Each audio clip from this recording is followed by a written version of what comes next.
He will win who knows when to fight and when not to fight. In the midst of chaos, there is also opportunity. Victorious warriors win first and then go to war, while defeated warriors go to war first and then seek to win. If you know the enemy and know yourself, you need not fear the result of 100 battles. If you know yourself but not the enemy, for every victory gained you will also suffer a defeat. If you know neither the enemy nor yourself, you will succumb in every battle. The greatest victory is that which requires no battle. Quickness is the essence of the war. Even the finest sword plunged into salt water will eventually rust. The art of war is of vital importance to the state. It is a matter of life and death, a road either to safety or to ruin. Hence it is a subject of inquiry which can on no account be neglected. There is no instance of a nation benefiting from prolonged warfare. There are not more than 5 musical notes, yet the combinations of these 5 give rise to more melodies than can ever be heard. There are not more than 5 primary colors, yet in combination they produce more hues than can ever been seen. There are not more than 5 cardinal tastes, yet combinations of them yield more flavors than can ever be tasted. Who wishes to fight must first count the cost. You have to believe in yourself. Build your opponent a golden bridge to retreat across. One may know how to conquer without being able to do it. What the ancients called a clever fighter is one who not only wins, but excels in winning with ease. The wise warrior avoids the battle. The whole secret lies in confusing the enemy, so that he cannot fathom our real intent. One mark of a great soldier is that he fight on his own terms or fights not at all. If the mind is willing, the flesh could go on and on without many things. He who is prudent and lies in wait for an enemy who is not, will be victorious. Anger may in time change to gladness. Vexation may be succeeded by content. But a kingdom that has once been destroyed can never come again into being. Nor can the dead ever be brought back to life. There are roads which must not be followed, armies which must not be attacked, towns which must not be besieged, positions which must not be contested, commands of the sovereign which must not be obeyed. Attack is the secret of defense. Defense is the planning of an attack. Great results can be achieved with small forces. Opportunities multiply as they are seized. If quick, I survive. If not quick, I am lost. This is death. To secure ourselves against defeat lies in our own hands, but the opportunity of defeating the enemy is provided by the enemy himself. Bravery without forethought causes a man to fight blindly and desperately like a mad bull. Such an opponent must not be encountered with brute force, but may be lured into an ambush and slain. Wheels of justice grind slow but grind fine. Never venture, never win. The skillful tactician may be likened to the shuai jan. Now the shuai jan is a snake that is found in the Chang Mountains. Strike at its head, and you will be attacked by its tail.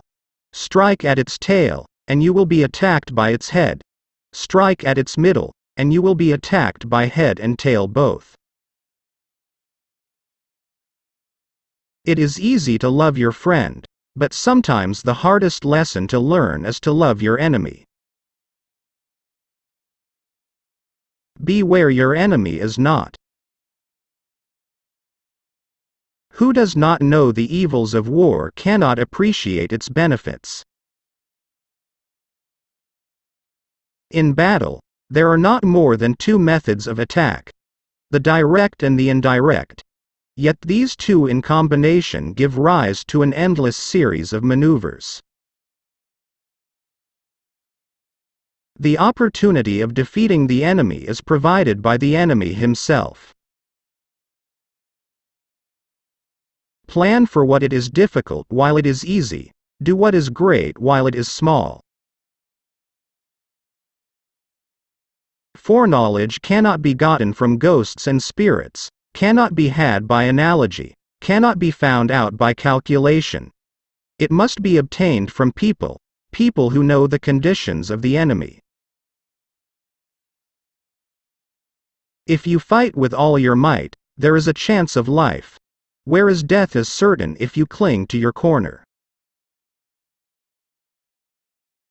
Do not swallow bait offered by the enemy.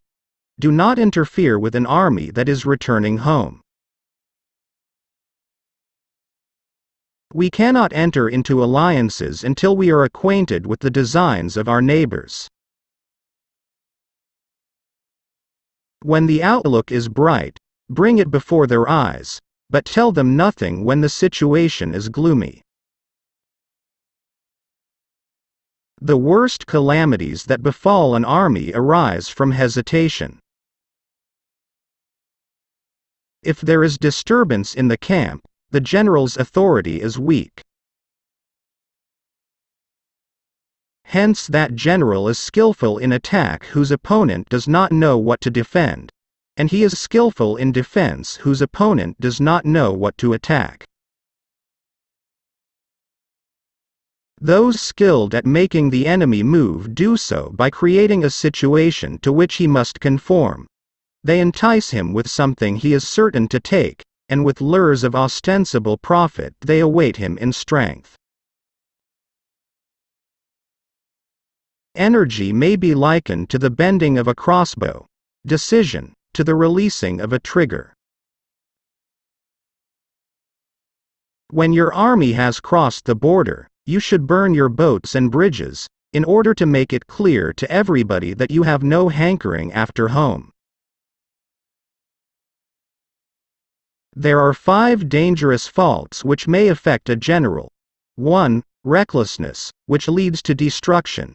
2. Cowardice, which leads to capture.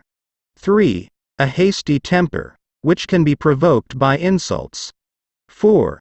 A delicacy of honor which is sensitive to shame. 5. Over-solicitude for his men, which exposes him to worry and trouble. Ponder and deliberate before you make a move. Rewards for good service should not be deferred a single day. Begin by seizing something which your opponent holds dear, then he will be amenable to your will. If words of command are not clear and distinct, if orders are not thoroughly understood, then the general is to blame. But, if orders are clear and the soldiers nevertheless disobey, then it is the fault of their officers. If his forces are united, separate them. Move not unless you see an advantage. Use not your troops unless there is something to be gained. Fight not unless the position is critical. The general who advances without coveting fame and retreats without fearing disgrace, whose only thought is to protect his country and do good service for his sovereign, is the jewel of the kingdom. It is only the enlightened ruler and the wise general who will use the highest intelligence of the army for the purposes of spying, and thereby they achieve great results. If soldiers are punished before they have grown attached to you, they will not prove submissive, and, unless submissive, then will be practically useless. If, when the soldiers have become attached to you, punishments are not enforced, they will still be unless. Convince your enemy that he will gain very little by attacking you. This will diminish his enthusiasm. To fight and conquer in all our battles is not supreme excellence. Supreme excellence consists in breaking the enemy's resistance without fighting.